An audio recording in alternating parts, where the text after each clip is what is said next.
So, Chad, tell us a little bit about what you do. Well, I'm an architect, Hmm. and we do urban planning, architecture, interior design, Hmm. anything where someone wants to design something interesting. So from cities and ecosystems to apartments and everything in between, we work on. Yeah, I just learned that you were involved in the Tree Museum in Switzerland, Yes, and yes. also the other project in the design district. Tell us a little bit about that. Well, first of all, I love trees. Yeah. I'm an architect, but I like to create spaces for gardens and other things. And we won a competition to design the headquarters of a very well-known garden designer, Enzo Enea, in Switzerland. So as part of this project, Enzo actually collects trees, and he had created a wonderful tree museum at the headquarters in Right. Switzerland. So. That's nice. And for the one in Miami, the Well, in tower. Miami, we actually did a very interesting project. We designed a uh, hello. So in Miami, we actually worked with Enzo and Audi to design an entrance to Simpson Park, Yep. which is actually one of the. It's a very interesting park in Miami because it's the one park that's actually the original nature of what Miami was. It's the hammock. It's this kind of very rough and it's not a park that's really designed. It's the existing landscape that's been preserved in Miami. So we created an entry pavilion for that project, and we actually created the project, raised the money, and we did all the work for free. Enzo and us and Audi put up a lot of money, and it was actually a very exciting project to give back something to the city. Are you involved in a lot of community projects? Actually, we are. Tell us. We always thought about ways to actually do something beyond just making pretty buildings. And it's something that would give back to the community and trying to figure out ways through design to enhance people's lives, which is essentially what we do. And there's an organization called Architecture for Humanity, and there was a young girl who founded the organization here. It's kind of like a chapter, and we essentially support that organization. Actually, she's on our payroll as a full-time employee, and her role is to go and run the organization, which is a charitable organization, round up people to help contribute, and as well as focus on different humanitarian issues. And that could be it from helping people in Haiti or Little Haiti in Miami, building community gardens, many, many things, helping create more tree canopy. So there's a lot of different things, but mostly focused on helping people through design. Right, that's very nice. Yeah, so we focus on it. It's just a separate organization within our kind of umbrella. So you're really not from Miami. When you came here, what was your initial reaction, or what really drew you to Miami to want to get involved into architecture here? Well, I grew up in New Jersey, and a lot of people live in New Jersey always want to leave New Jersey, I guess. But then you realize, oh, Go to New York. actually, New York is just right go there. somewhere else. But I think there's even a book, something about like, oh, everyone's from New Jersey or something like that. And my experience with South Florida was, in general, or Florida in general, was Disney World and visiting my grandmother in West Palm Beach. So there was always a lot of old people, and then this idea of the park and fantasy and all that. Right. So I also had one more experience with Florida, and that was watching Miami Vice. And as a kid growing up in New Jersey, watching Miami Vice is like blow your mind.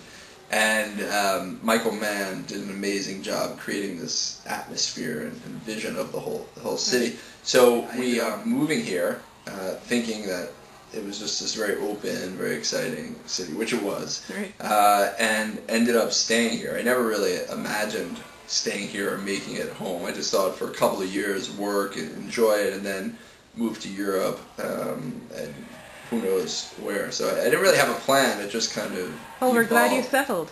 Yeah, and then I think being from New Jersey, having traveled, I've traveled all around the world, but being from somewhere other than Miami allowed me to really look deep into Miami as an outsider and really take advantage of all that Miami has to offer in terms of its beauty, it's the climate, the environment, the atmosphere, the people, everything is very, very different from where I was from. Yeah. So I really celebrated it, and that reflected in our work. So what was your first project here? Our first project was looking. It's called the Alona, actually, and it's a condominium building named after my wife, who was my girlfriend at the time. And it's a little. Tell me, you have projects in Dubai, Las Vegas, stuff. Yeah, had projects in Dubai and Las Vegas. All those markets have kind of been much more slow than they are today. So those projects are all on hold. But we have a lot of things going on in Europe, in Switzerland in particular. We have a resort project in Greece that we've been working on, but also in China.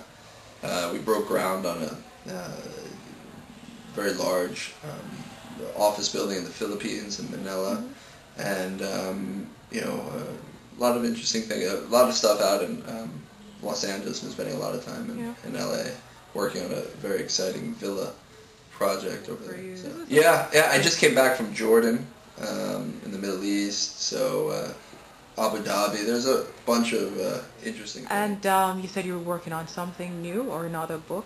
Tell us. We're trying to put together a book on 11 years of work. There's this funny scene in this movie, Spinal Tap, where they talk about the difference between like 10 and 11. I thought it'd be fun to do an 11-year book, not a 10-year book. So we're trying to put together a whole book speaking about the sort of process of architecture, the pains and happy moments, and really the story behind the building. I mean, it's almost like giving birth when you have a building, and there's a lot of how long is this taken? Sometimes it's 4 years from the start to the finish, or 5 years, and that's if everything goes well. Do you think your designs have changed? I